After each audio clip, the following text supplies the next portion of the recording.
Hello out there to all of you seekers of plastic camaraderie, and welcome to my channel where I sit and talk about dolls. Sometimes it's Barbie, sometimes it's Illy, sometimes it's Monster High, sometimes it's a Disney princess. You get the point. My name is Daniel, and I am the Barbie book boy.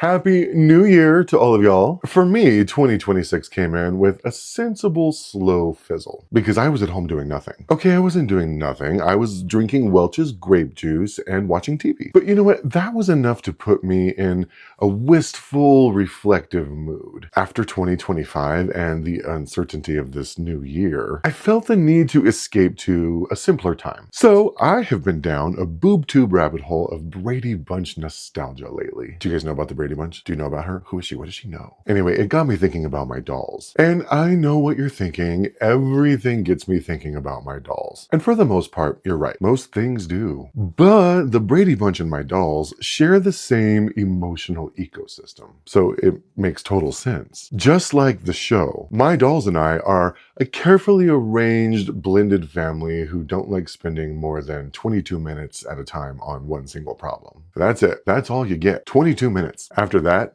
it's snack time. OMG, I am so food motivated, it's ridiculous. It's no wonder that I awoke with a potato chip stuck to my thigh this morning. But if you find it odd that the Brady Bunch is a fashion doll gateway thought, then you might not be aware of the connection between the Bradys and Barbie. I'm specifically referring to actress Maureen McCormick and the iconic character she played of Marsha Brady. This SoCal beach beauty was the absolute pinnacle of teen fashion iconography in the 1970s. Every girl, and some of the boys, wanted to be her. That long, straight, sun-kissed, honey blonde hair, and her perfect fresh skin made her a bona fide cultural event. And as a kid growing up in the 90s, 70s TV had a huge syndication boom. And the Brady Bunch caught a second wave with after-school programming. So that, coupled with the hilarious Brady Bunch parody movies of the mid-90s, solidified the show as an undeniable staple of my childhood. But what you may not know is that actress Maureen McCormick, long before Brady Bunch fame, actually did several Barbie commercials as a kid. And one of them was for a Barbie that changed the game. And that doll was none other than the 1967 Twist and Turn Barbie, sometimes known as TNT Barbie. She has a copyright date for this body sculpt that reads 1966, but she wasn't actually released until market until 1967, making this doll almost 60 years old. And in Maureen's commercial for this doll, she's keen to let us know that this doll was actually part of a Barbie trade-in program back in the late 60s. If you took your old Barbie to the toy store and dropped her off, you could get one of these new Barbies for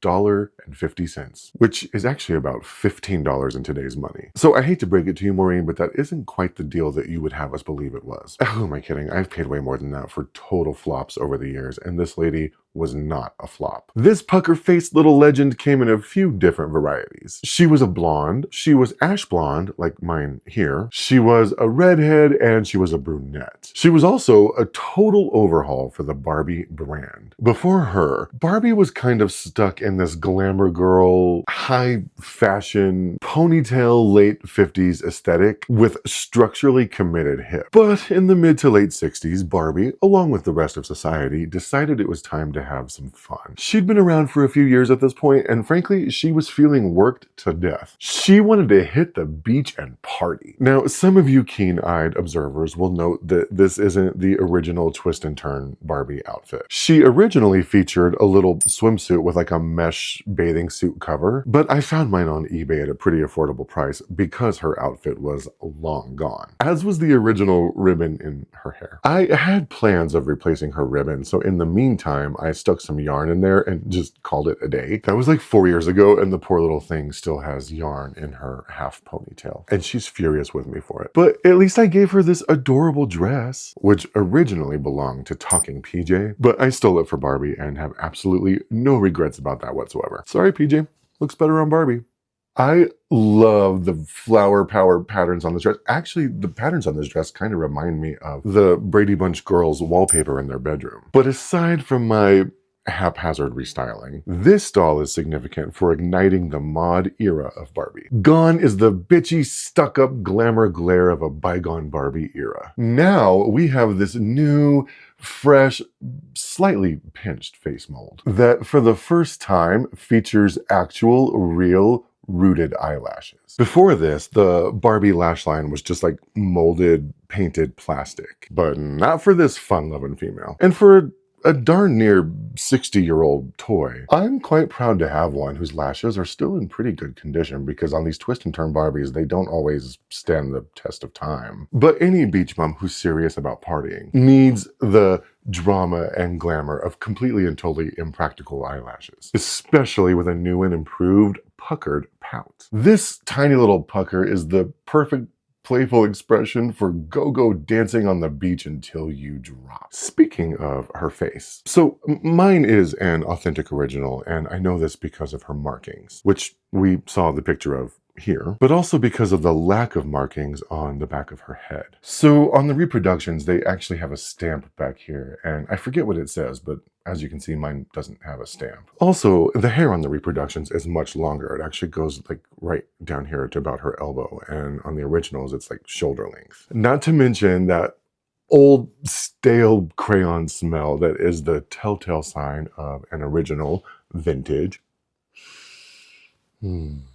So all that to say that even though she is an original, I do find her face slightly suspect, because it's kind of in unusually good condition for a doll her age, you know? Like, she's almost too pretty. So I can't guarantee that her face paint hasn't been retouched at some point. Though I don't know why they would bother retouching her face, but not her fingers. As you can see, mine barely has any pigment left on her little fingertips. And her toes are in serious need of touching up as well, so I don't know why they'd stop at the face. But you know what? It's fine. She's fine. Everything's good here. But her new mod face mold isn't the only update that Barbie got all those years ago. Twist and Turn was the first Barbie to let her hair down. Literally. I think the official name of this color is Summer Sand or something like that, but let's face it, it's just ash blonde. Up until this doll, Mattel had made some pretty interesting hair choices. I mean, ponytail Barbies, while they were okay, they weren't fully rooted, so they weren't exactly good for hair play. And I'll never understand what was going through their minds with bubble cut Barbie, although I do have one. So with this gal, Mattel was on track to giving us what we wanted. Hair to play with. It would still be a while before we were blessed with such gems as Hollywood Hair Barbie or Totally Hair Barbie. But this gal was a nice start, if only because she's actually fully rooted. And I think it's obvious how much kids were craving hair play, because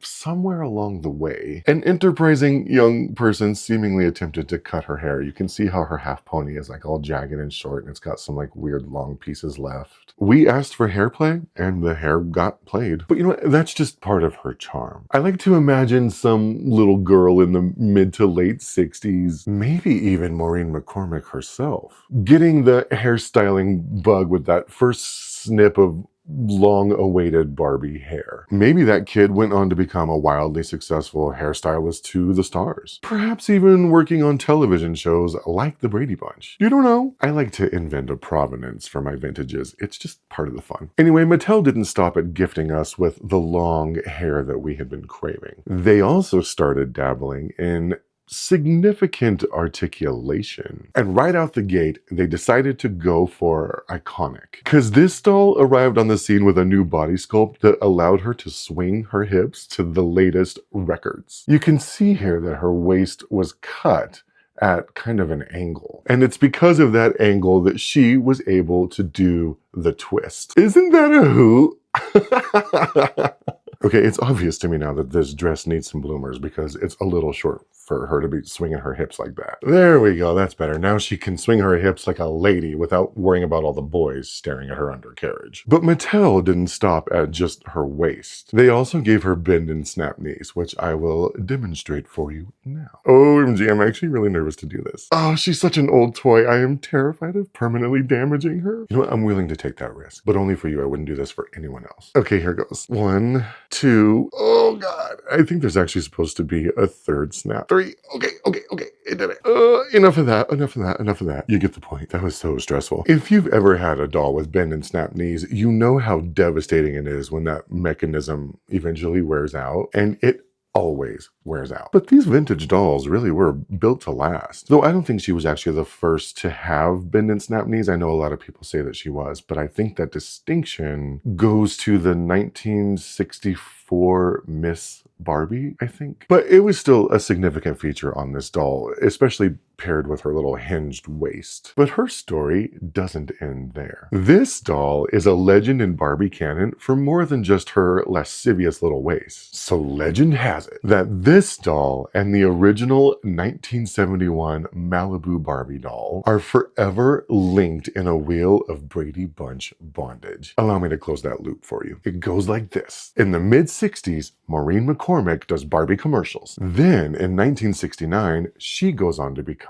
the legendary Marsha Brady. Then, in what must have been a full circle moment for Maureen, Marsha Brady goes on to become a teen icon of such immense popularity and influence that she actually inspired the design of a new Barbie doll. And that Barbie doll was none other than the 1971 Malibu Barbie. And that's the path that I wish my life would have taken. Starring in Barbie commercials, then inspiring the design of a new Barbie, and the wheel just keeps on turning. Now look, I don't know if it's true or not. The timeline is certainly suspect. The Brady Bunch premiered in 69, and just 2 short years later in 71, we get Malibu Barbie. But you know what? It's been an accepted truth in Barbie canon for so long that I, for one, choose to believe it. Because I am an adult male doll collector. So whimsy is clearly a factor in my daily life. So there you have it, a braggadocious video featuring my very own TNT Barbie. Thank you so much for watching. I'm going to be doing these little weekly doll review video things, so if this is your thing, then stay tuned.